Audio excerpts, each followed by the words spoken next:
ನಮಸ್ಕಾರ ವೀಕ್ಷಕರೇ, ನಮ್ಮ ಮಲ್ಟಿಮೀಡಿಯಾ ಚಾನಲ್ಗೆ ಸ್ವಾಗತ ಸುಸ್ವಾಗತ. ವೀಕ್ಷಕರೇ, ಕರ್ನಾಟಕದಲ್ಲಿ ಬಹುತೇಕ ಮನೆಗಳಲ್ಲಿ ಬಜೆಟ್ ನಿಭಾಯಿಸುವುದು ಮಹಿಳೆಯರೇ.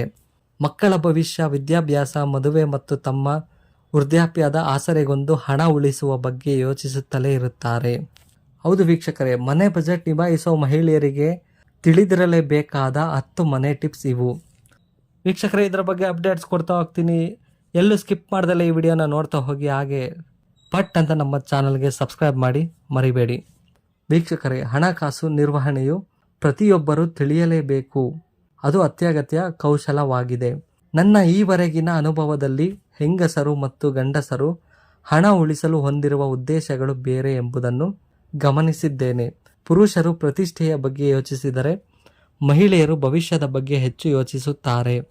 ಮಹಿಳೆಯರು ಹಣಕಾಸು ಎನ್ನುವ ವಿಷಯದ ಬಗ್ಗೆ ಮಾತನಾಡುವಾಗ ಕೆಲಸಕ್ಕೆ ಹೋಗುವ ಉದ್ಯೋಗಸ್ಥ ಮಹಿಳೆಯರು ಮತ್ತು ಮನೆಯಲ್ಲಿಯೇ ಇದ್ದು ಪೂರ್ಣ ಅವಧಿಯನ್ನು ಕುಟುಂಬ ಪೋಷಣೆಗೆ ಮೀಸಲಿಟ್ಟ ಮಹಿಳೆಯರು ಎರಡು ರೀತಿ ವಿಂಗಡಿಸಿಕೊಳ್ಳುತ್ತೇವೆ. ಒಟ್ಟಾರೆಯಾಗಿ ಕರ್ನಾಟಕದ ಬಹುತೇಕ ಮನೆಗಳಲ್ಲಿ ಇಂದಿಗೂ ಮನೆ ಬಜೆಟ್ ನಿರ್ವಹಿಸುವುದು ಮಹಿಳೆಯರೇ. ಈ ವಿಚಾರದಲ್ಲಿ ಉದ್ಯೋಗಸ್ಥರು ಅಥವಾ ಗೃಹಿಣಿ ಎನ್ನುವ ವ್ಯತ್ಯಾಸ ಕಡಿಮೆ. ಹಣಕಾಸು ವಿಚಾರಕ್ಕೆ ಸಂಬಂಧಿಸಿದಂತೆ ಮಹಿಳೆಯರು ತಿಳಿದಿರಲೇಬೇಕಾದ 10 ಅಂಶಗಳನ್ನು ಇಲ್ಲಿ ನಿಮಗೆ ಹೇಳುತ್ತೇನೆ. ಇದರಲ್ಲಿ ಹೊಸದೇನಿದೆ ಎಂದು ನಿಮಗೆ ಅನ್ನಿಸಬಹುದು. ನಿಮಗೆ ಎಷ್ಟೋ ವಿಷಯ ಈಗಾಗಲೇ ತಿಳಿದಿರುತ್ತದೆ, ಆದರೆ ಆಗಾಗ ಅವನ್ನು ನೆನಪಿಸಿಕೊಳ್ಳುವುದು ಸಹ ಅತ್ಯಗತ್ಯ. ವೀಕ್ಷಕರೇ, ನಿಮಗೋಸ್ಕರ ಟಿಪ್ಸ್ ಕೊಡ್ತಾ ಹೋಗ್ತೀನಿ. ಎಲ್ಲೂ ಸ್ಕಿಪ್ ಮಾಡ್ದಲೇ ಈ ವಿಡಿಯೋನ ನೋಡ್ತಾ ಹೋಗಿ. ಮೊದಲನೆಯದು ಹಣಕಾಸು ಶಿಕ್ಷಣ. ತಿಂಗಳ ಆದಾಯ ಮತ್ತು ವೆಚ್ಚವನ್ನು ದಾಖಲಿಸಲು ಶುರು ಮಾಡಿ. ಮನೆ ಬಜೆಟ್, ಮುಂದಿನ ಅಗತ್ಯಗಳನ್ನು, ಉಳಿತಾಯ, ಹೂಡಿಕೆ ಮತ್ತು ಸಾಲ ನಿರ್ವಹಣೆಯಂತಹ ಮೂಲ ಪರಿಕಲ್ಪನೆಗಳ ಬಗ್ಗೆ ಜ್ಞಾನ ಹೆಚ್ಚಿಸಿಕೊಳ್ಳಿ. ಇನ್ನು ಎರಡನೆಯದು ಹಣಕಾಸಿನ ಗುರಿಗಳು. ಅಲ್ಪಾವಧಿಯ ಮತ್ತು ದೀರ್ಘಾವಧಿಯ ಹಣಕಾಸಿನ ಗುರಿಗಳನ್ನು ಸ್ಪಷ್ಟವಾಗಿ ವಿವರಿಸಿಕೊಳ್ಳಿ.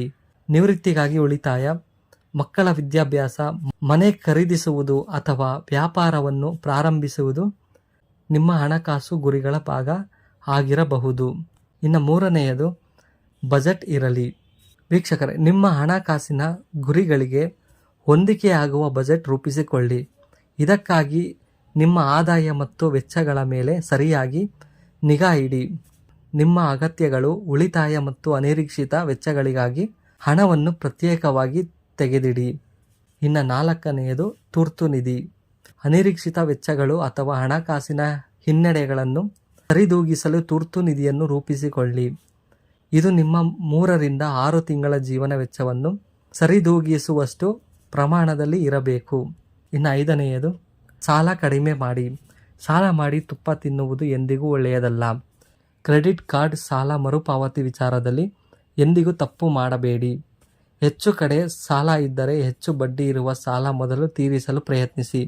ಇನ್ನು ಆರನೆಯದು ಹೂಡಿಕೆ. ಉಳಿತಾಯ ಮತ್ತು ಹೂಡಿಕೆಗಳು ಬೇರೆ ಎನ್ನುವುದು ತಿಳಿದಿರಲಿ. ಹೆಚ್ಚು ಪ್ರತಿಫಲ ಸಿಗುತ್ತದೆ ಎಂದು ನಿಮಗೆ ತಿಳಿಯದ ಯೋಜನೆಗಳಲ್ಲಿ ಹಣ ಹೂಡಿಕೆ ಮಾಡಬೇಡಿ. ಸ್ಟಾಕ್ಗಳು, ಬಾಂಡ್ಗಳು, ಮ್ಯೂಚುವಲ್ ಫಂಡ್ಗಳು ಮತ್ತು ರಿಯಲ್ ಎಸ್ಟೇಟ್ನಂತಹ ವಿವಿಧ ಹೂಡಿಕೆ ಆಯ್ಕೆಗಳ ಬಗ್ಗೆ ತಿಳಿದುಕೊಂಡಿರಿ. ಸಾಧ್ಯವಾದಷ್ಟು ಬೇಗ ಹೂಡಿಕೆ ಯೋಜನೆ ರೂಪಿಸಿಕೊಳ್ಳಿ.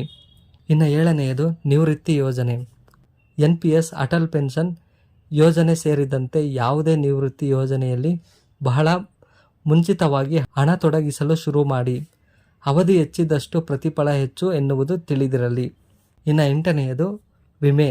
ಆರೋಗ್ಯ ವಿಮೆ, ಜೀವ ವಿಮೆ, ಅಂಗವೈಕಲ್ಯ ವಿಮೆ, ಟರ್ಮ್ ಇನ್ಶೂರೆನ್ಸ್ ಮತ್ತು ಆಸ್ತಿ ವಿಮೆ ಸೇರಿದಂತೆ ನಿಮಗೆ ಅಗತ್ಯವಿರುವ ಸೂಕ್ತ ವಿಮಾ ರಕ್ಷಣೆ ಪಡೆದುಕೊಳ್ಳಿ.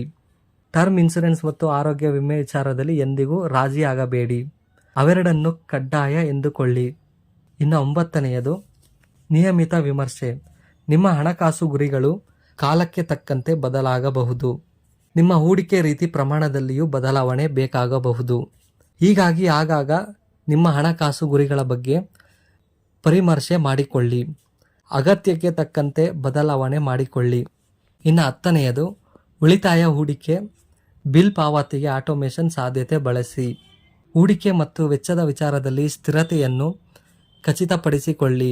ಬಿಲ್ಗಳನ್ನು ಗಡುವಿನ ಒಳಗೆ ಪಾವತಿಸಿ. ದಂಡ ಹಾಕಿಸಿಕೊಳ್ಳಬೇಡಿ. ವಿಮೆ, ಮ್ಯೂಚುವಲ್ ಫಂಡ್, RD ಸೇರಿದಂತೆ ಹಲವು ಉಳಿತಾಯ ಆಯ್ಕೆಗಳಿಗೆ ಆಟೋಮೇಷನ್ ಸೌಲಭ್ಯ ಲಭ್ಯವಿದೆ.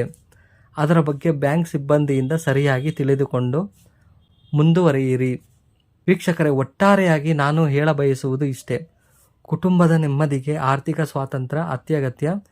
ಉಳಿತಾಯದ ಗುರಿಗಳನ್ನು ಜೀವನದ ಆರಂಭದಲ್ಲಿಯೇ ಸರಿಯಾಗಿ ಕಂಡುಕೊಂಡು ಸೂಕ್ತ ಯೋಜನೆ ರೂಪಿಸಿಕೊಂಡರೆ ನಿಮ್ಮ ಭವಿಷ್ಯ ಸುಂದರವಾಗಿರುತ್ತದೆ. ಮನೆ ಬಜೆಟ್ಗಳನ್ನು ನಿಭಾಯಿಸುವ ಹೆಂಗಸರಲ್ಲಿ ಆರ್ಥಿಕ ಜಾಗೃತಿ ಮೂಡಿದರೆ ಕುಟುಂಬಗಳ ಭವಿಷ್ಯ ಸುಭದ್ರವಾಗಿರುತ್ತದೆ.